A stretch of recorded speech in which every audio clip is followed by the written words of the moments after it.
Left in England and Ireland to do in my testimony. Right, well, I'm born into a family that had so much Christian tradition, it was unbelievable. And that made me say that I wasn't ever going to listen to another travelling man. There was no travelling man born that was ever going to tell me anything about Jesus Christ. On my dad's side of the family, obviously I'm a Smith, and our family goes back to Rodney and Reuben Smith, the pastors that started a movement, a revival, back at the beginning of the last century. And my grandfather was very, very proud to have the, Gypsy Smith, who was his great uncle and this and that and the other. And he was even to the point where if the Jehovah's Witness come on the site, he loved to invite them in. Where everybody else was trying to get rid of them, he wanted them to come in so he could sit them down and tell them, my uncle was Rodney Smith. So and we grew up with that tradition, and all the stories about things that he did, places they went, how he saved travelling men on the front line, testified to these men on the front line in the war, and had them sent back to England. Made an excuse to get the travelling men sent home. And but there was always a scandal attached to it, and the people in the family that wanted to believe bad about Rodney Smith and his cousin Reuben believed bad about Rodney and Reuben. The first thing they said about him was he got chucked out of the Salvation Army because he had a gold watch. The people in Norfolk was that pleased with his preaching, they presented him with a gold watch. And William Booth, the top man in the Salvation Army at the time, kicked him out. And the ones of us who was proud of him said, well, oh, that was because he was a bit put out because the Gypsy boy was doing a better job than him. But my grandmother, who was from a different side and who could turn the hair blue, believe me, she said, that's Gypsy Smith, the whoremonger who had the gold watch given him, and he was corrupt. And it didn't help because he married a 27-year-old man, not man. I don't think it was a man anyway.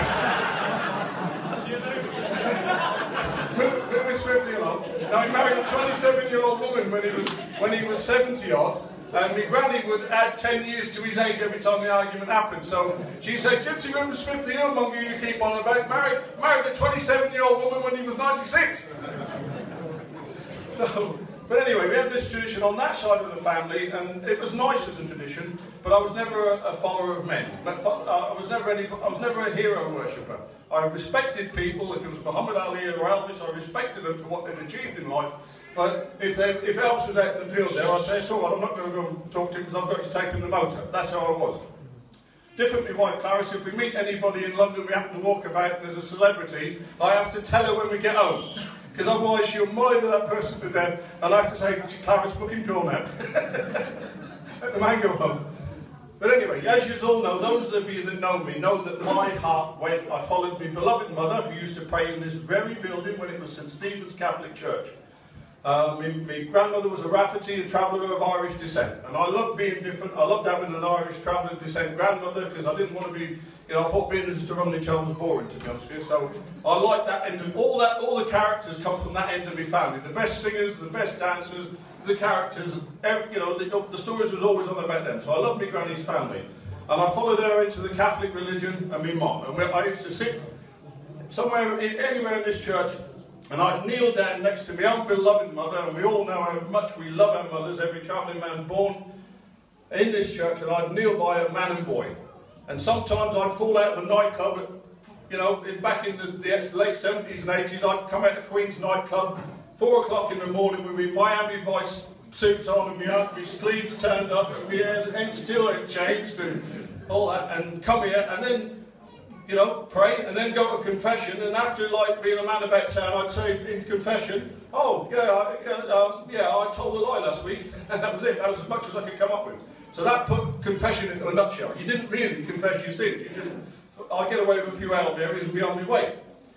But in 1987, I married my wife Clarice, and she was a born-again Christian for a couple of years, and I went to the first convention up in Barnsley, and I met the French travellers there, and I thought, oh, this is lovely, there's other travellers, because I've been laughed at all my life for going to church. So I thought, this is nice, there's other travelling people I can go to church with. And then they told me, you don't really know Jesus Christ. And that made the hairs go up on the back of my head like that. I thought, ooh, there's ignorant people to tell me, the descendant of Rodney Smith on one side, and a Catholic that goes to church twice a week and does instruction on the Saturday, you're going to tell me I don't know Jesus? And that stubborn nature, as unbelievable as it seems, stuck with me till 2 years ago. That was 1987, remember? I got saved 2 years ago. During that time, the women in this church of my wife's age prayed for me non-stop. And, you know, God saved me, Jesus saved me, but I owe them women's prayers. So keep praying for your own. Amen. During that time, what I did, every time I'd come to a convention, I'd take my wife to a convention, like to keep her quiet and have a bit of crack with the boys, and it was interesting to meet the French and the Americans. So, yeah, it was nice. But when they start to talk about me, Vince, you need to have a true relationship with Jesus Christ. I would say to them, I'd go home and study my Bible, because I knew the stuff they was going to chuck at me now. I knew what the questions that they were. So as a Catholic, I've become the best Catholic known amongst travellers, because I studied the Bible to fight back. Because I was proud of my own family and my own tradition. And I didn't want to be wrong. I hated to be wrong. And certainly didn't want my wife to be right and me wrong. That was the last thing I wanted. So that's how it continued and continued. And I just keep studying and studying the Bible to the point where they invited me on the parish council. And a travelling man to be invited on to a parish council is unheard of in this part of the world. But because I knew my Bible and that well for a Catholic man, they invited me onto the parish council where you make decisions about what's going to go on in the church. And it got to a point where I thought that I'm going to be a Catholic. I even thought about arranging a Catholic convention. I thought, right, the internet's here, I'll get on there, get in touch with some of the Irish Catholic boys, and we'll have our own Catholic convention, and we'll show them. That's how it was. As laughable as it is, that's what I wanted to do. And one day, out of the blue, I was softened up a little bit. I'll tell you why. Because in the day, there wasn't too many, amongst English travellers, there wasn't what I call proper Catholics. There's one or two up north, but in the south of England, there wasn't any real Catholics. When the Irish people started getting saved, then I started listening to the testimonies, because I knew they was like me. And when I had Tony and Sharon's testimony, and that, I think, you know, there's something wrong with it if that don't make you think. And other people as well. Sheridan woman got up who said she was going to be a nun, and she knew what she was on about. And I thought, hang on, there's something more to this. So God was softening me up. And then Billy Butler put a mission on, which was about 250 yards from my front door. I walked out of my front door, and after 27 years of being stubborn and fighting on behalf of the Catholic Church, I went there, walked into the tent. God hit me straight in the heart. He said, Vince, get yourself to the front, enough's enough. Enough is enough now. You know it's the truth what these people are teaching. You know that doctrine's true. And I said, there was nothing I could say. I walked straight to the front, and I was going to get to Jackie. Because I've known Jackie all my life and respected Jackie. Well, not all my life, but the last 30 years and respected him.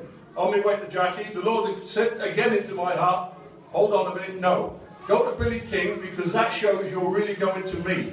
He's a young fella, he's a lot younger than you, he could be his dad. Don't go to Billy King, and I did, and God told me to do that. And I went and I gave my heart to the Lord, and since then, chains have been cut off of me. Amen. Chains have been cut from me hands. In a Catholic church, I couldn't do that. Jesus did that with nails in his hands, but I was too good to do that. I couldn't do that. So He's changed me. Now He's given me a job to do. He's given me the privilege of going back to Ireland and helping in the mission there.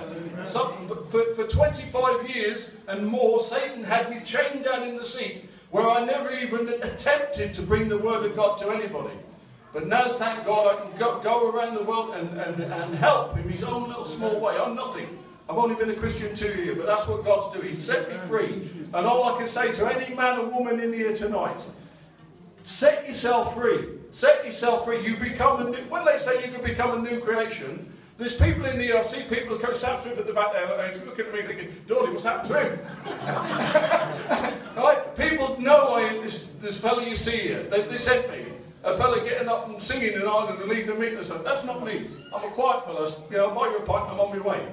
God changes you, but you've got to let him, you've got to invite him into your life, and he'll take the chains off your hands. And people might call you a deliverer, but believe me, there's nothing better. You start to live the day you accept Jesus Christ. Amen.